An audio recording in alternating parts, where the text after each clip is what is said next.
Hello my friends, welcome to another episode of Chronicon. My name is Wilfred. So this is the video guide for Frost Warlock Sorcerer build using the Deathbringer set as well as Sun and Moon set and so on and so forth. And this is going to be a really fun kind of like a build I've come across, I've come up with in recently. Now, if you are interested in the gameplay of how this build performed, do check out at the pinned comment below. I've got a gameplay video recorded just a couple of hours ago, so as to give you an idea what it is. And also, I'm going to put in a time code below in case you want to jump to a certain area that you have question on. So I'll start with the introduction to the build, the stat priority, the skill rotation itself, the skill tree, gear, dams, relics, and last but not least, the mastery. So I'm going to cover all the areas here in this one video. Last but not the least, I've also got a link back to my website to collate some of the best guide that for this game in my YouTube channel as well. Do check that out. Okay. Now, introduction to the build. This is a Warlock class and it's a caster, and there are many builds out there. If it is going to be your first build for the Warlock, I would suggest you to play the full summoner build because that's really powerful. It's a little bit more forgiving in terms of if you are not sure about certain mechanic or what priority of the stats to use. It's a lot more forgiving. You can push a lot higher, get the mastery point up as well. So I do recommend that. However, once you are getting all powerful with your summoner build and say, I need something more engaging, I need something more strategic and more fun to play. Well, this is a really fun build I've come up with. So it is all about Frost. Frost is a little bit of like controlling the environment around it, and I'm using the Deathbringer set, which is all about spreading a debuff called the Cold Death. This is a very strong debuff that you don't really see unless you enable the indirect damage meter, but it will hit like really hard on that behind the scene. And it has corpse shatter mechanism as well, so the more enemy that die, the more enemy would get affected by the death as well. So that's really sinister and fun. And last but not the least, I'm using kind of like a Devouring Star kind of rune. So I collapse all the 3 deadly barrage into one single star, and I'm feeding the fidget star into that to make it really powerful. And I also use a sentry rune as well because the deadly barrage is a sentry. So in fact, I'm landing all my gear, all my skill into that one power that make it really super powerful. That is on the offensive side. On the defensive side, I do have a lot of souls that are being stored. I can store a lot of souls, and the souls I've got will increase my health, damage, as well as mana. And last but not least, I'm also into like they call it martyrism and dark pleasure. What it means is that the more times you get hit, the more powerful you become, and that become a buff to the overall kind of package. So it's a very engaging package. And as I get soul as well, my damage got buffed. So so in a nutshell, a Warlock will start slow in a dungeon, but then as you gain speed into all these buff that you can see, all the buff windows, as you play, that become really powerful. Now it does require a little bit of positioning as well, strategic thinking, where to position your deadly barrage, where to feed your fidget star into which deadly barrage, and some enemy can be very strong around you, or some of them you could actually get around about it. So it does require to go a little bit of thinking, I will get you covered here. All right. Now this is going to be it's not a prescriptive video because the fact that the whole journey of gearing is an evolution depending on your mastery point and so on and so forth. There are some stats that you initially would not be able to hit, but eventually after you get a mastery point, your whole thing will change. And you'll also be prepared that some of the gear that you've got, you may have to rework on it, because initial part of your gearing, you need a certain gear, you put it really well, have you push up, really high. But then you want to go higher, you want to go, do faster, then you need to change the gear. You possibly can't just do it or copy the whole thing in one shot, because otherwise it may not work for you. Just like many other ARPGs out there, there's a certain depth to it. And also the last point I'd like to make before I move on to the next session is that you can come up with alternative, and there are many alternatives as well. You may do this, you may do that. It may be better, it may be worse. It may just be your play style, because at the end of the day, are you someone who is into taking more risk and getting things faster, or you just want to be more durable and be able to just sit through some of the damage punishment and push through it. It is your choice, your style. So and through this video, I will also give you the options as well. Like if you don't want to do this, then you can do something else. All right. So that is meant to be a pretty engaging discussion, not meant to be just say do this, do that, kind of follow this or that. All right. Now, first thing first, whatever stat you can see here is not going to be the end stat, because as you do damage, as you collect souls, your damage go up really high, ramp up really high. So, but I will go through the stats with you to see what is important to focus on when you craft your gear and what target you should go for. So that is my job here. So I'm going to run through all the score sheet with you. Just bear with me. Now, health is important because the health you'll be able to use 8% of the health per soul collect and add that onto your shield. So this warlock will have a shield as you collect souls and as you down enemy and so on. Your shield will get built up, and so the health, the high health you have, the bigger your shield. Now, of course, it's a balance because you can't have everything that you want. You can't be very durable and very strong in DPS, right? It doesn't work that way. But have a healthy amount of health is important. Mana is alright, you don't need to work on that. You naturally come as a warlock because as you put in points in the shadow, into the frost, you get mana as well. So yeah, you don't need to worry too much about that. Flat damage is important, try to get it high, but then at the end of the day, it is a balance as well, because some of the stat, for example, the gear stat, it is about, say, a trade-off between 1,500 damage versus like overpower, like a 17% overpower. Which one is more important? Well, it depends on what kind of gap that you're talking about, because if you are at the lower end of your damage, meaning that you don't have that many mastery points, that 1,500 damage means a lot, right? But if you're at the higher end of your mastery, like you already have 30,000 kind of like a damage because of your high mastery kind of number, then that 1,500 may not be like sufficient to cover the overpower that you have. So like I said before, it is a journey that you evolve as you change your profile of your damage to see what will work at a higher tier. All right, attack speed. There are many questions on attack speed. If you're in doubt, you just go into help menu and check out the stats and what it means.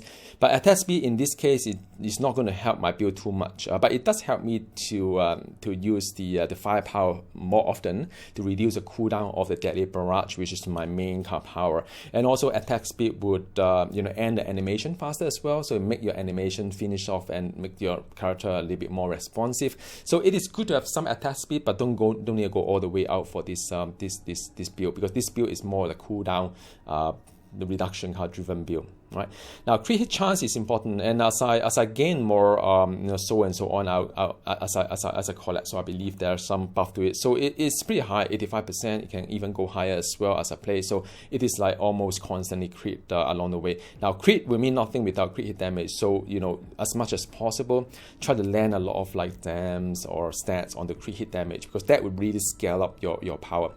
Now, overpower is something that that you have here, whereby you should hit 100, but you don't need to go overboard like more than 100 of them. So it's something that you need to fine tune a little bit to see what you have. I think I'm over a little bit. I'm going to adjust in probably after this video or at this video. But hit 100% overpower, but you don't need to go overboard on this one. All right. Then you have the frost damage, and this is the one that you need to focus on. Now I think my frost damage is going to be triple once you do a fire damage. So just now you see the 861, but if you do like fire and ice damage, then this might become 3,143. So this triple your frost damage, a great deal. That's why I'm using a Sun and Moon set, because I deal fire damage, I trigger the frost damage buff. All right.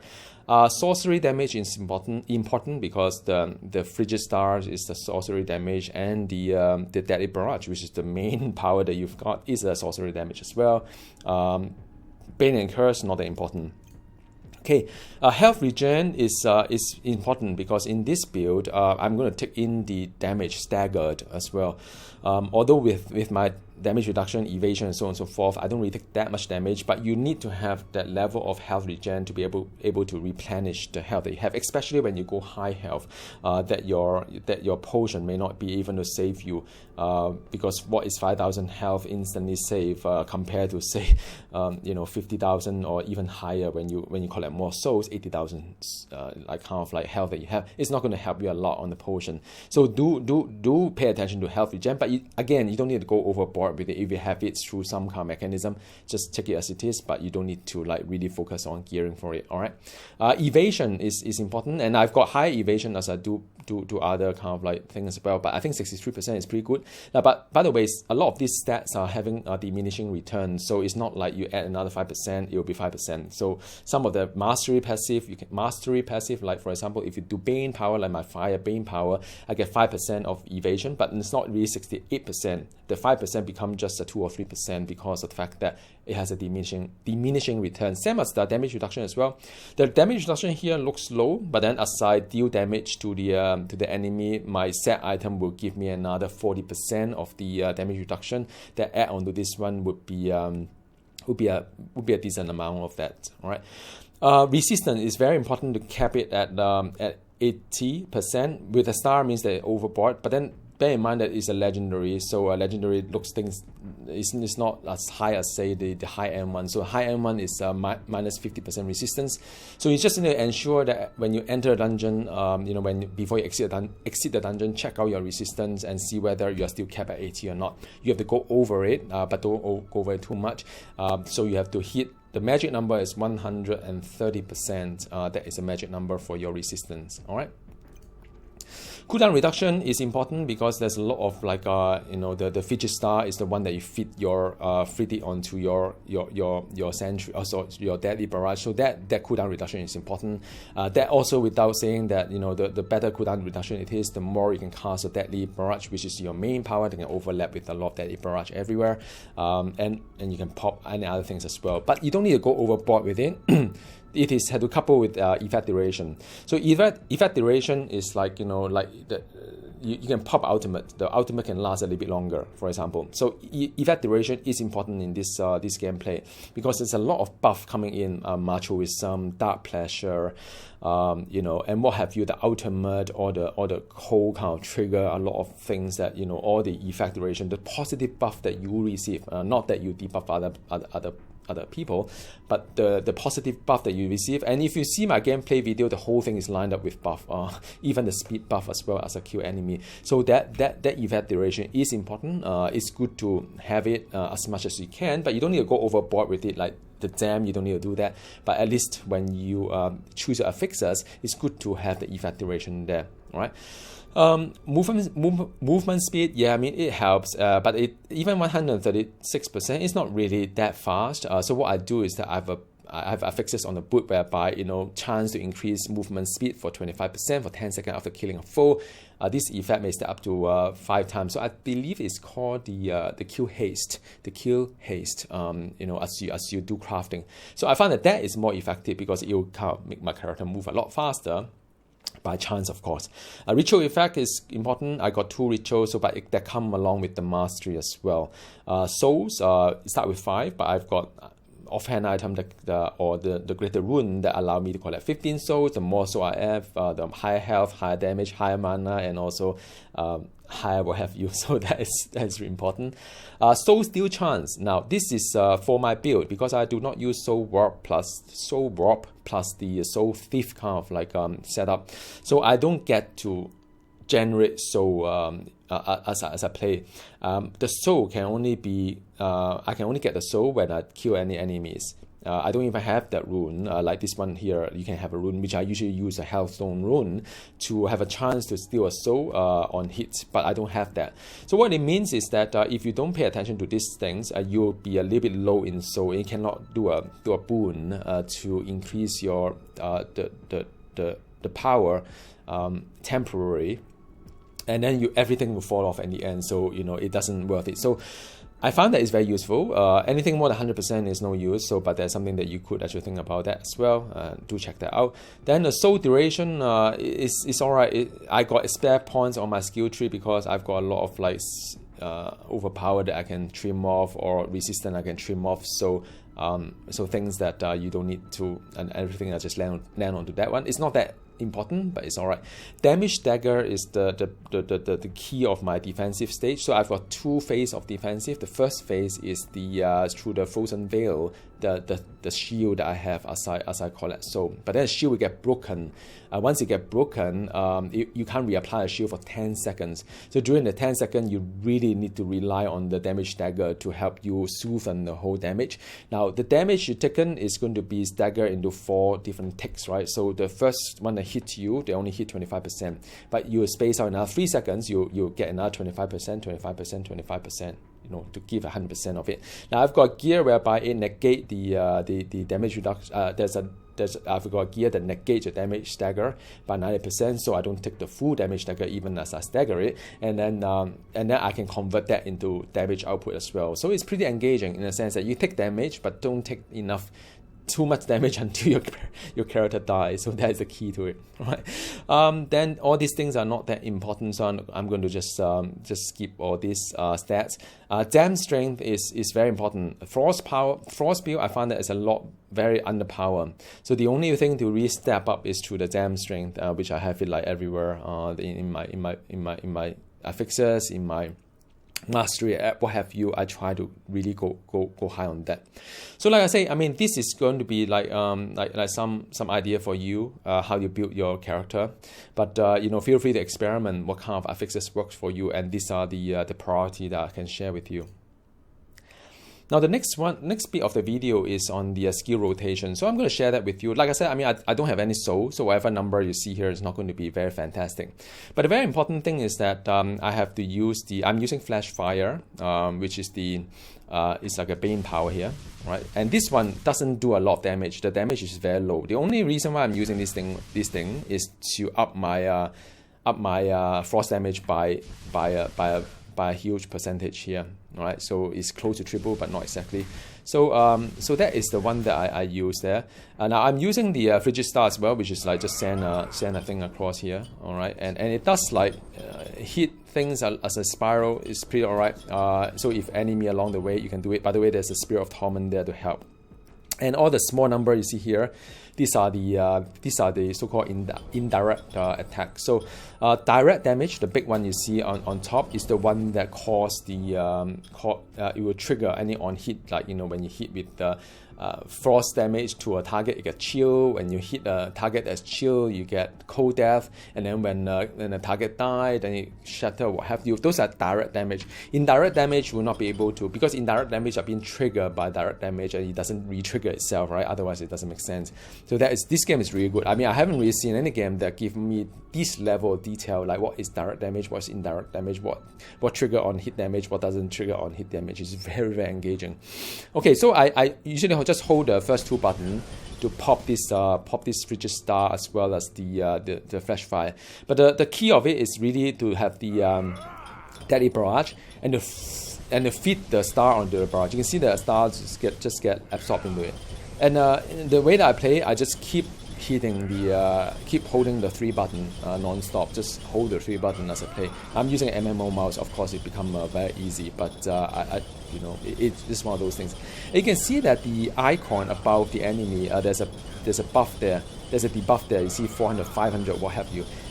It's very, very good. Like, you know, if you play Diablo 3, there's a Bane of the Stricken, but you can't really tell how many stacks are there in Bane of the Stricken. Well, check this out. There is. I can see that. You can see that the billions of damage below, right, getting higher and higher, and that is because I have all the debuff against it. So that's really nice, right? Yeah.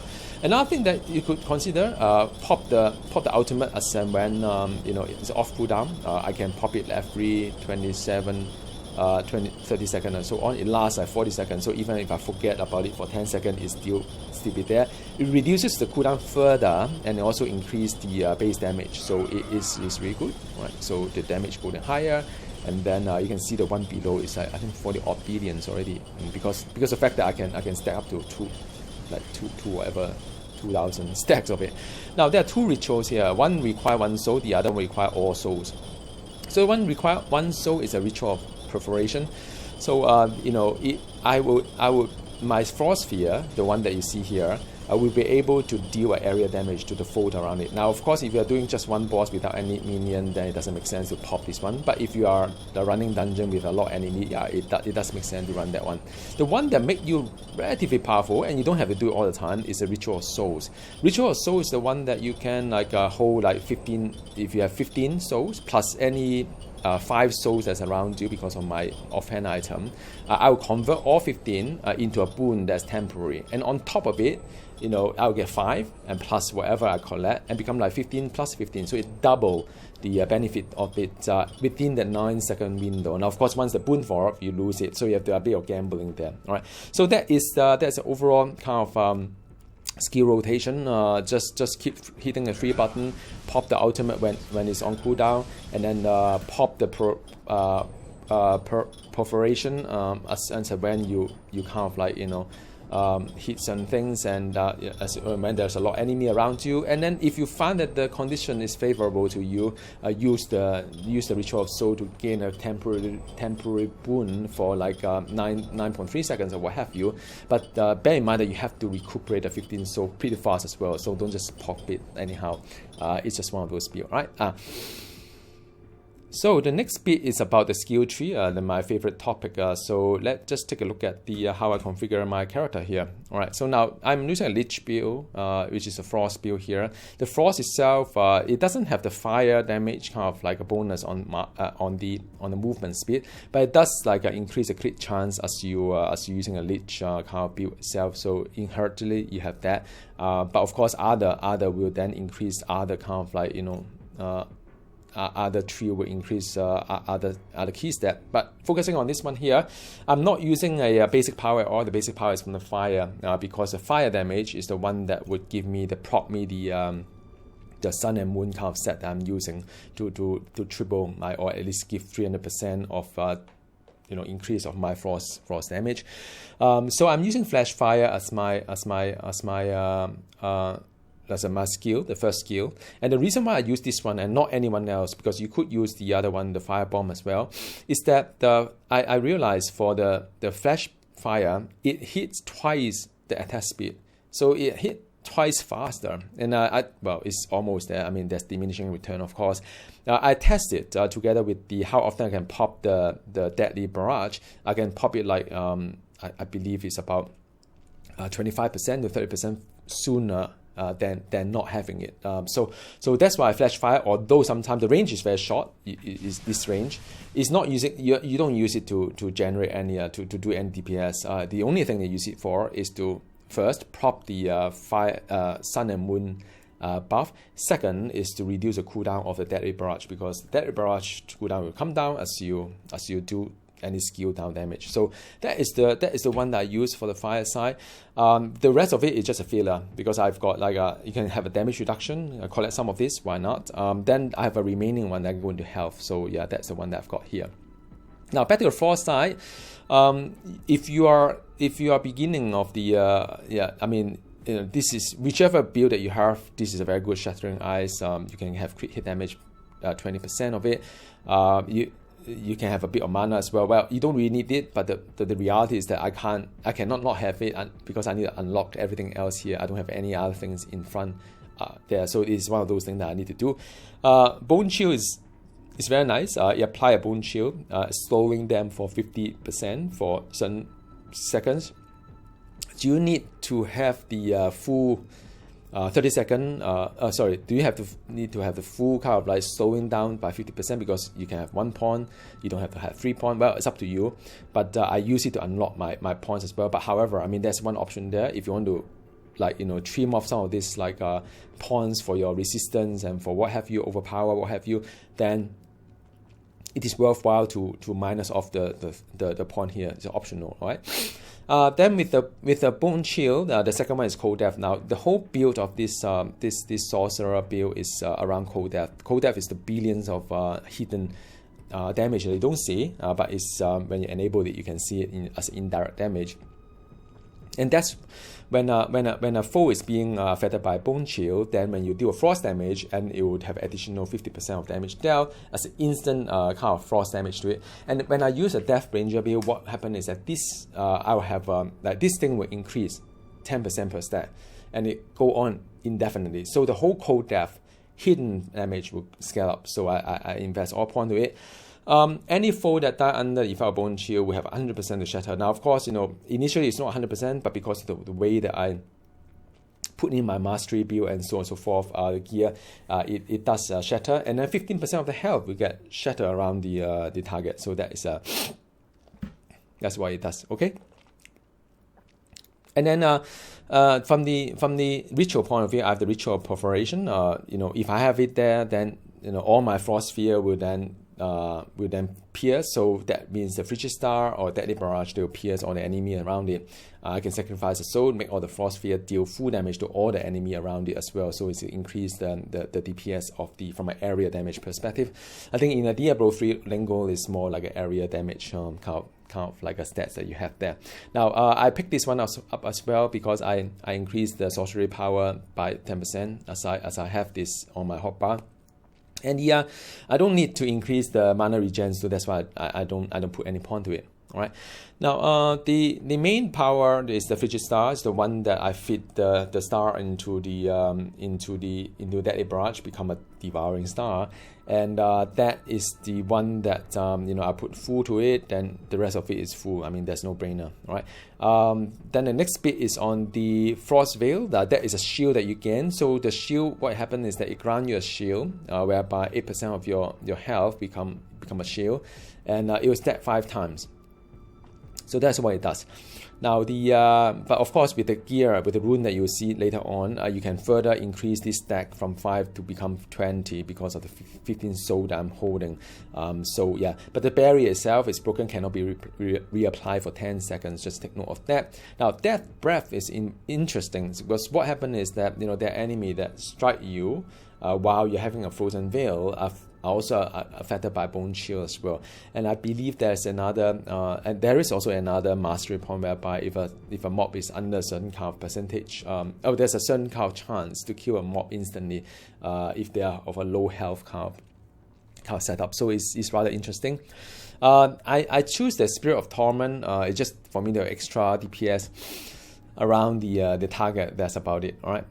The other thing is that cooldown reduction 10%. Why not I pick it up? And also collecting a soul increase the frost damage of a Warlock by 10% and stack up to 4 times. So Cold Harder is the one that as I deal damage anyway, as I collect soul, it'll last for 11 seconds for me to have that 4 stat buff. So I have that as well. This is Deadly Barrage, and pick the 2 around it. I'm not going to go into detail. The ultimate I'm using is Frozen Death, and that concludes the whole kind of set of frost setup. So you've seen the fire. So from a Corruptor perspective, I just picked the attack speed. Why not just 5 point to it? The other one is that okay, so this is interesting. The Reaper side is the shadow side of it. Let me just go through that with you. All these things are being put in just to open up pawns. The one that I really need to have is first of all, it's a Ritual Soul. So that one is every soul I have 7% of health, damage, and mana as well. So 15 soul times 7 is 105%. Then if I use it as a boon and I manage to collect 15 really fast, then I got I got 210%. Health, damage, and mana. So yeah, that is really good stuff. And for remaining point, I put into Ritual Soul. But again, this is optional. If you have points, I put it in. If not, then you can forget about it. Now, the rest of it is really the more defensive, increased health, increase health on hit. Collecting a soul has a chance to heal as well, so why not? The other one is that this is the one is optional. If you really need to have a resistance, then put it in. I just lack of the 4%, and I just put the 4% there. But I mean, you may have to put in all of them or all the ranks there. It really depends on how you want to build your character, right? Again, this is overpower, right? You can have the overpower in this one here, but because of my gearing strategy, I'm already exceeding 100% overpower. Overpower is to offset the 90% resistance that the mob against you. So always aim for 100% if you can, and don't need to go over it. If you do go over it like I do, just minus off some overpower stats here and there on the skill and on the mastery as well. So that's the overpower. The other one is a chance to collect, increase the chance of collect soul from kill by 30%. So together with them, and that's why I got a 93% chance to collect soul. Then Machoism is the key to this build as well. Taking damage, I get stacks to increase my health regen and mana regen for 10%. And Dark Pleasure is the one that Machoism also increased the damage by 3% per stack. So I got 20 stack, by the way, because 5 plus 15 the soul I have, because each soul add 1 to the maximum stack of Machoism. So I've got 15 soul, I got 5 to start with, I got 20 stacks of whatever. So I've got 20 stack, means a 60% damage increase as I take Dark Pleasure. Okay, so that with that said, that concludes the whole entire kind of skill tree. Okay, next one is on the gear itself, my favorite topic. Now, gear, I'll give you options because, there are many ways to do things, and you don't have to stick to the one that I'm doing here. Now, the set I'm using is the Deathbringer.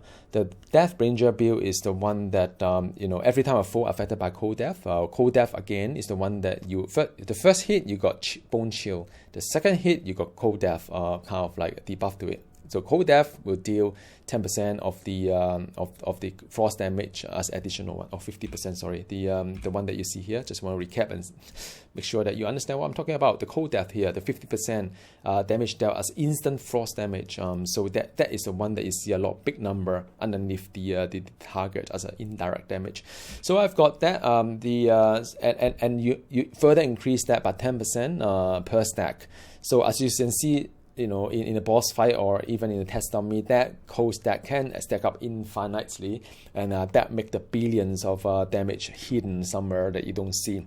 Now, second one is that the second set item bonus is the corpse shatter, twice likely to trigger.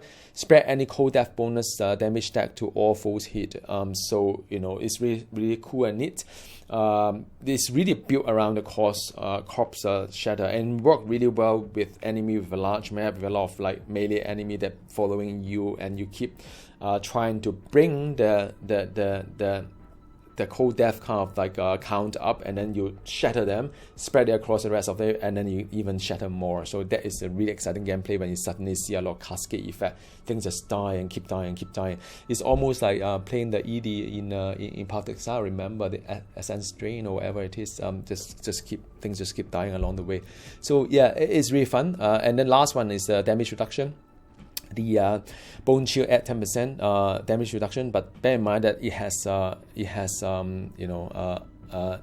diminishing return as well. So you don't get 40%, but you get around 30% depending on how much damage reduction you have got. All right. So this is the set you've got. Now the second set I'm using is the Sun and Moon set. Sun and Moon set is the one that you see here, meaning that when casting a frost skill, bonus fire damage triple, and then after that, fire skill, then your frost damage is triple as well. And that's why I'm using Fire Flash to proc the Sun and Moon, and work out pretty well because it does give you that really powerful percentage. The frost damage increased by 228% or what have you. So yeah, so that is that's a good thing I do. So there are two sets there. Just this is a key to the whole setup. Now, if you think that you don't need the damage reduction, be as you feel you're super strong or you have a different kind of play style, then what you can do is that you can use a Warlock as the helm itself, and then you can add another kind of like a rune to it. It could be a lesser rune, maybe the one that does like a crown, extra damage to the crown kind of mobs. That is one option. So you can free up the greater rune kind of requirement, because greater rune you can only do 3 and in any character. So you have to choose 3 greater rune, and then the rest of the 5 it has to be a lesser rune. So the greater rune here, I'm using a Warlock crown so as to retain the third bonus from the set, from the Deathbringer set, to have the damage reduction. But if you don't need that damage reduction, yeah, of course, the best thing is to do is to use a Warlock crown, because the Warlock crown also give you 12% dam kind of like strength as well. So yeah, it make your dams even more powerful. So that's the greater rune that I've got. As for the accessory, I use the Vulgar Binding because the Vulgar Binding would help me with the stagger damage. It can reduce my damage taken from staggered by 90%, also increased my damage by 20% of the currently held stagger damage. So the more damage I take, the more damage I'll deal as well. So that's the reason why I do that. I'm using the Vulgar Binding as the base one, which is a true legendary, because there's also 20% damage taken is staggered. They're over 3 seconds. So you need to collect all the stats for all the items you have to hit my 75%, because 90% of the 75% stagger damage is going to be knocked off. So that's the whole reason why I do that. Okay, and the lesser rune is Ice Heart. Ice Heart is a Frost Veil, can stack one more time per soul health. Because I'm a soul kind of like a build here, I got 15 soul instead of 5 soul. So my Frost Veil can be more effective. The shield is a lot bigger. So that is the accessory that I use for this whole entire build. Now, onto the amulet itself. This amulet itself. The lesser rune I'm using is Devouring Star. So my Deadly Barrage become a single powerful star with all the original number of stars combined to one, and then whenever I use a Frigid Star, onto it, it would then absorb the Frigid Star. We get the 200% of that damage, absorb damage will add it onto your Devouring Star or Deadly Barrage itself. So, and then Deadly Barrage lasts longer, and then I have other runes that last longer. So Deadly Barrage for me lasts half a minute. So it's pretty decent.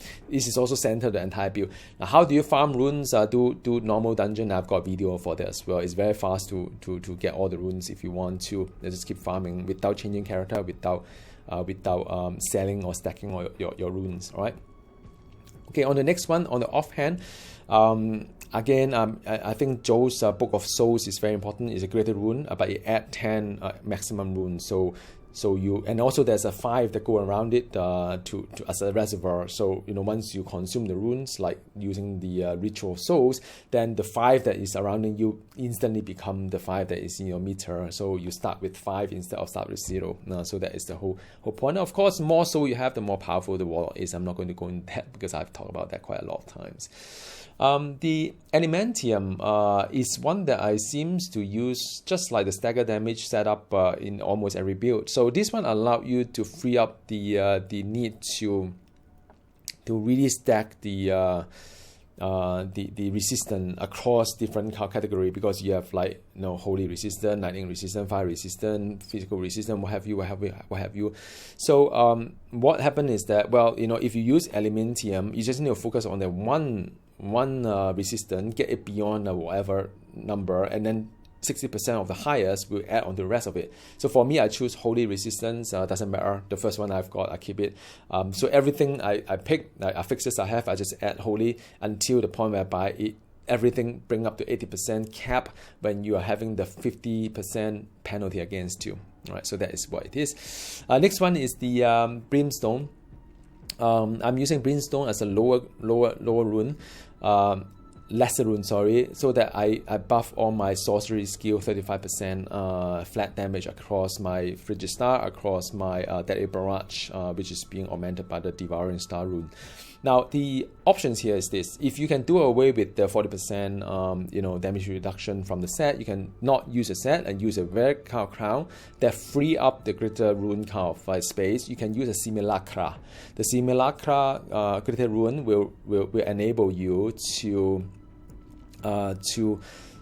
duplicate a spell, have a 25% of chance to cast the sorcery power that you have, and the sorcery power is going to be, I believe, 300% of the original power. So it's 200%. Yeah, it's a pretty big jump. The only reason why I don't do that is that, first of all, I do value the 40% damage reduction addition to whatever I have, which is kind of low.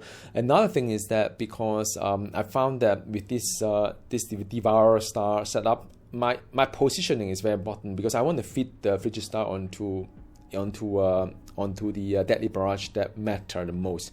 So Simulacra will have a random character somewhere that will cast the random stuff that is landed onto the area, so it may feed the fidget star onto the wrong kind of like Deadly Barrage, which I find a little bit not efficient. So think about it, and I say, well, let's just go with Brimstone because it just scale up all my sorcery power regardless of whether that hits or that doesn't hit. All right, so that is the reason why.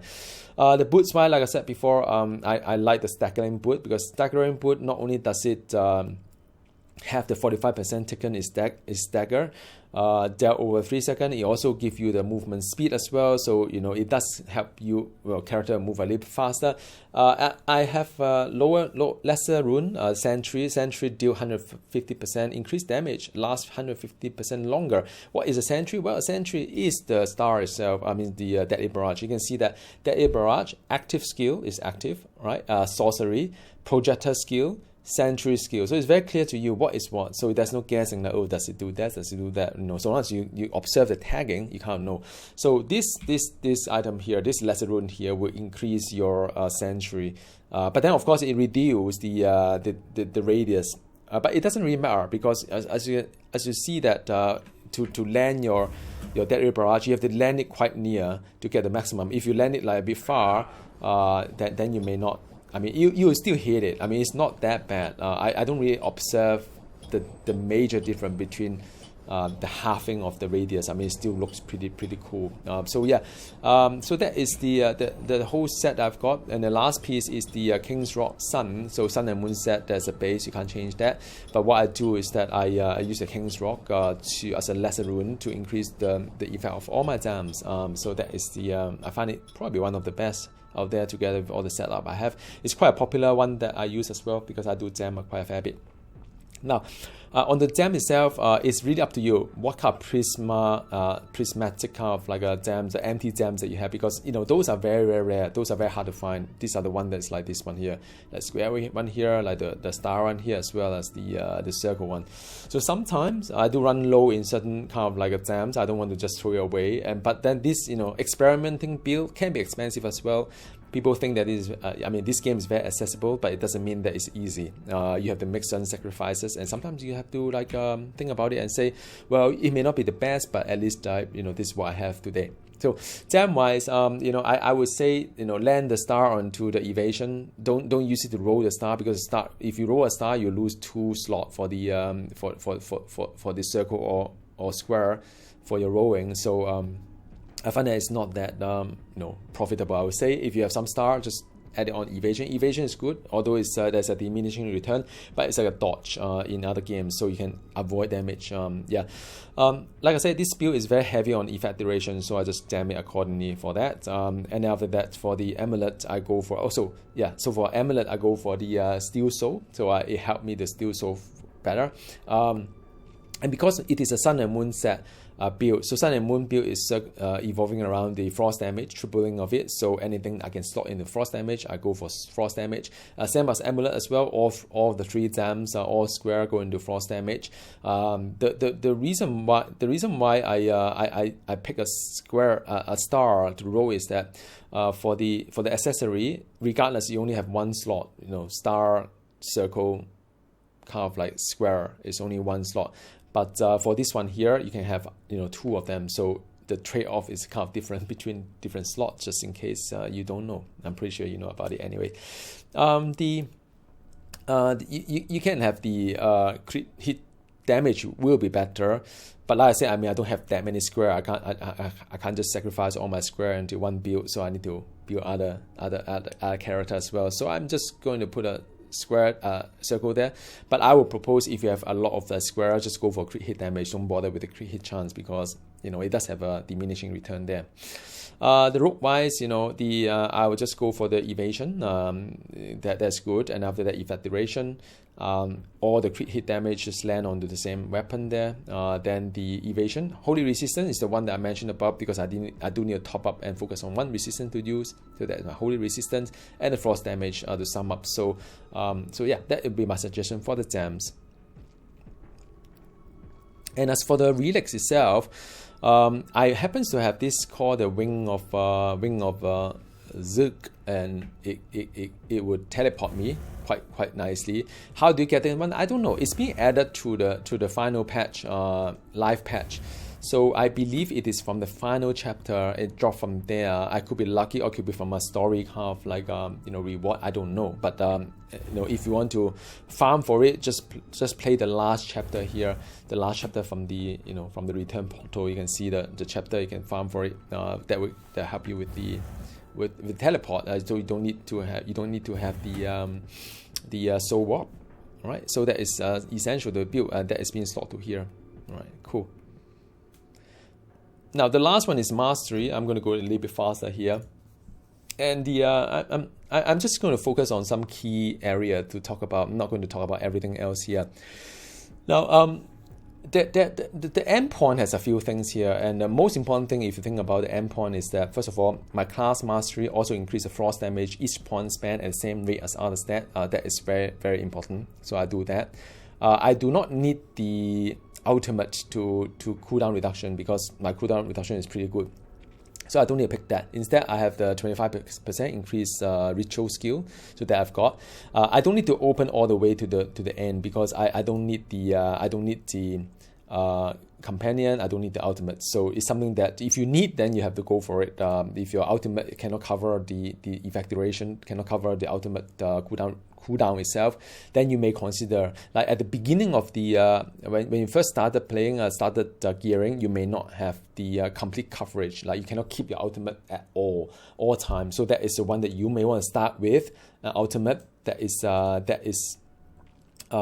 going to be reduce cooldown of all the ultimate skill. But however, after a while you get all these like stat and so on. You don't need that. All right. So the frost is I'm not going to do too much into it. But the how many percent you trigger the corpse shatter depending on the rest of stat you have. So you don't need to invest everything inside. Maybe initially you do, but as you observe that you have a pretty high kind of like corpse shatter chance, then you can start to minus off the point and put it somewhere else. So yeah, it's a lot of tuning there. Frozen view stronger, that's good. Damage reduction is not bad. And then after that, increased damage of cold death. Cold death is basically your bread and butter of the whole build itself. Death breath has a chance to 30% chance to the instantly kill any mobs below 15%. So death breath is the one that any enemy that hit you while you have having a frozen veil will be affected by death breath. So that is the one that I'm picking. Last but not least, increase the damage of all my lich active skill. So you just remember, look at attack itself, active skill, like the Deadly Barrage is an active skill. So that is the one I have there. All right, so that covered the Lynch very quickly. Next one to cover is the Reaper. Reaper itself is evacuation. Then these are not important. Some of these are just filler anyway. This is interesting. Dark Bargain is that any damage you taken minus off from the health instead, 10% of it. So it helped you to lower the damage taken a little bit. I don't really see a big difference, but it's good to have it there. Whenever I use a shadow ritual, which is the ritual of soul, then I'll gain health on hit as well. So that's pretty neat because that is the time when you get a lot of when it will generate a lot of damage across you. Increase effect of Marchuism and increase the damage and health by 3% per enemy within 3 meters. So I do get more powerful when I'm in a very big group. Again, it kind of synergizes with my kind of corpse explosion or shatter kind of build as well, cold death. All right, this is to all damaged element. So that is the Reaper itself. From the fire point of view, I go for crit hit damage. And next one I really want to go for is the damage stagger. That's it. I will stop there because the rest of it is not important to me. Right? From the corruptor perspective, it is attack speed. So it's not that important. But the more important is just to get the extra 5% evasion. You don't even need that if you feel that it's like you a pretty high evasion. The 5% evasion is probably effectively end up to be 2 or 3%. But I thought since it's just a few points, why not just pick it up? Okay, from a class wise, I'm not going to go too deep into it. I mean that should be quite kind of like self-explanatory on what you want to pick across the the points itself. The overpower is the one that you can trim down. Like I'm going to trim this down. Oh, you know what? Let me just share with you how I do that. So because you can see that your overpower is more than 100%, is a star there. So what I do is that I would just edit the thing, and I'll just like minus off a few overpower there and see how many percent it is. It's 97%. So I say, okay, 97%. Maybe I just add another like that, then it become like 99%. So that it gives you a bit of leeway on how many to do. I think there's a bug somewhere. I think 100% star means they just hit 100%. It doesn't mean that you go above it. It means that you already met it. I think that's how it goes. It's capped. Maybe that's capped. So yeah, that's the one that you can do a little bit on that. But from a class wise, I mean, just pick things that you feel you're lacking, but don't overpick things that you must be doing. Effect duration, so on and so forth. There's nothing really key to the whole thing. Frost damage is very important. Just pick a lot of them. Then the pickup radius, I find it quite important as well. People ask me what is this yellow things around it. It's called the radial loot filter. So you have a loot filter here.